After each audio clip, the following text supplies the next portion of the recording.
स्वागत है आप सभी का एडवांस डिग्री में। आज हम आपको BSc third year fifth semester zoology के फर्स्ट पेपर का फर्स्ट टॉपिक प्रोटोजोआ पैरामीशियम पढ़ाने वाले हैं, जो कि हमने पैरामीशियम पहले ही डिस्कस कर लिया है फर्स्ट लेक्चर में। आज हम प्रोटोजोआ के बारे में पढ़ेंगे, जो कि ये भी फर्स्ट यूनिट का टॉपिक है। हमने पैरामीशियम का रिप्रोडक्शन, उसके जनरल करैक्टर, क्लासिफिकेशन सभी कुछ देख लिया था। आज हम बात करेंगे प्रोटोजोआ के बारे में। तो देखिए, जो प्रोटोजोआ होता है ये जीवों के समूह में प्रोटोजोआ के रूप में जाना जाता है। तो जो जीवों का जो समूह होता है उसमें ये किस रूप में जाना जाता है? जो प्रोटोजोआ होता है उसके रूप में जाना जाता है। उसकी कुछ साझाई विशेषताएं द्वारा परिभाषित किया गया है। और जो प्रोटोजोआ होता है वो गैर फोटोट्रॉफिक देखिए ये किस किस टाइप का होता है। ये एक कोशिकीय होता है, यूकैरियोटिक सूक्ष्म जीव है। तो ये कैसा जीव है? ये यूकैरियोटिक सूक्ष्म जीव होता है और एक कोशिकीय होता है, यानी कि सिंगल सेल पाया जाता है, जिनमें कोई भी कोशिका भित्ति नहीं होती, यानी कि इसमें सेल वॉल नहीं होती। जो सेल वॉल होती है वो इसमें नहीं पाई जाती। देखिए ये इसका स्ट्रक्चर है, यहाँ पर आपको दिखाई दे रहा होगा। तो देखिए जो ये इसका स्ट्रक्चर है, ये प्रोटोजोआ का स्ट्रक्चर है। इसमें देखिए यहाँ पर आपको साइटोप्लाज्म दिखाई दे रहा होगा, जो कि ये फ्लूइड टाइप भरा रहता है। फूड वैक्यूल होते हैं जो कि फूड को स्टोर करने का काम करते हैं। एनल पोर होता है, जो सेल का जो वेस्टेज होता है वो एनल पोर के थ्रू ही बाहर निकलता है। और ग्रो होता है, जो सेल की जो वेस्टेज चीज़ें होती है उन्हें अंदर लेकर मारने का काम करती है। माइक्रो न्यूक्लियस होता है, यानी कि छोटे टाइप का। इसमें दो टाइप के न्यूक्लियस पाए जाते हैं, माइक्रो न्यूक्लियस और मैक्रो न्यूक्लियस। तो देखिए ये जो बड़ा दिखाई दे रहा है ये कौन सा न्यूक्लियस है? ये मैक्रो न्यूक्लियस है। और माइक्रो न्यूक्लियस जो इस साइड में एक कह सकते हैं शील्ड टाइप में दिखाई दे रहा है, बहुत छोटा सा, ये माइक्रो न्यूक्लियस है। कॉन्ट्रैक्टाइल वैक्यूल होते हैं, इसमें दो वैक्यूल होते हैं, एक ये रहा और एक ये रहा। तो इसमें दो टाइप के वैक्यूल पाए जाते हैं। इसमें सीलिया भी पाया जाता है। ये साइड में जो सीलिया है, सीलिया का क्या काम होता है?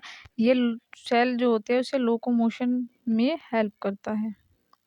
जो प्रोटोजोआ होता है संकरण में उन बीमारी की, तो ये जो बीमारी क्या क्या होती है इससे, तो जो ये प्रोटोजोआ होता है ये उन बीमारियों के लिए जिम्मेदार होता है जो पौधे, जानवरों और कुछ समुद्री सहित अलग अलग प्रकार के जीवों को प्रभावित करती है। तो देखिए क्या करते हैं, जो अलग अलग प्रकार के जीव होते हैं, समुद्री जीव होते हैं, पौधे होते हैं, प्लांट होते हैं, एनिमल होते हैं, उन्हें ये प्रभावित करने का काम करता है। सबसे प्रचलित और घातक मनुष्य रोगों से कई प्रोटोजोआ संक्रमण के कारण होता है। तो कुछ जो मनुष्य होता है जिन्हें बहुत ही घातक बीमारी होती है, डेंजरस डिसीज होती है वुमेन को, वो प्रोटोजोआ के कारण ही होते हैं, जिसमें अफ्रीकी स्लीपिंग सिकफेनेस, अमीबिक पेचिश, मलेरिया शामिल है। तो ये डिसीज है जो कि शामिल है जिसके कारण होती है। और ये 10 से अधिक प्रजातियां, यह विभिन्न समूह आम तौर पर बुनियादी विशेषताएं में साझा करते हैं। तो 10 टाइप की ऐसी होती है जो कि आमतौर पर बुनियादी में विशेषताओं में साझा करते हैं। जो मनुष्य की आंत में पाए जाने वाले प्रोटोजोआ का दूसरा मनुष्य संचरण आमतौर पर मल मौखिक मार्ग में होता है। तो इसका जो दूसरा रास्ता वो कहाँ पर होता है? जहाँ मल मौखिक मात्र होता है वहाँ पर पाया जाता है। मार्ग जो होना होता है, जो कि रास्ता होता है, जैसे दूषित पानी होता है, भोजन होता है, व्यक्ति से व्यक्ति संपर्क के माध्यम में मनुष्य के ऊतक, रक्त में पाए जाने वाले प्रोटोजोआ आर्थ्रोपोड वेक्टर द्वारा मनुष्य में पहुंचता है। तो एक मनुष्य से दूसरे मनुष्य में कैसे जाता है? ये आर्थ्रोपोड वेक्टर के द्वारा एक मनुष्य से दूसरे मनुष्य में ट्रांसफर होता है। प्रोटोजोआ का जो प्रजनन होता है, जो रिप्रोडक्शन होता है, यौन या अलैंगिक रूप में होता है, यानी कि एसेक्सुअल या बाइसेक्सुअल रिप्रोडक्शन होता है, जो कि प्रोटोजोइक रूप के विशिष्ट प्रकार पर निर्भर करता है। उदाहरण के लिए टेटामिना पैरामीशियम जैसे कि सिलिएट जीव यौन के रूप में प्रजनन करता है, तो सेक्सुअली ये रिप्रोडक्शन करता है, जो कि सिलिएट जीव होता है। जबकि अधिकांश अन्य प्रकार के प्रोटोजोइक जीव अलैंगिक रूप से प्रजनन करते हैं। तो जो सभी प्रोटोजोआ का पोषण होलोजोइक होता है। तो जो सभी प्रोटोजोआ होते हैं उनका जो न्यूट्रिशन होता है वो कैसे होता है? होलोजोइक होता है। इसके कणों का घोल रूप से कार्बनिक पदार्थों की आवश्यकता होती है। अमीबा आमतौर पर एक स्थायी मुख मुंह के माध्यम से कणिका युक्त भोजन बूंदों में सेवन होता है। तो इसका कैसे सेवन करते हैं हम? जो घोल होता है या कार्बनिक पदार्थ जो होता है उसमें होता है आमतौर पर ये हमारे मुख के द्वारा या किसी कण के द्वारा भोजन में चला गया या कोई पानी की बूंद हो गई उसके द्वारा भोजन की रिक्ति के माध्यम से पाचन और अवशोषण करता है। ये अपशिष्ट पदार्थ जो होते हैं हमारी बॉडी में उसकी सहायता से बाहर निकलता है।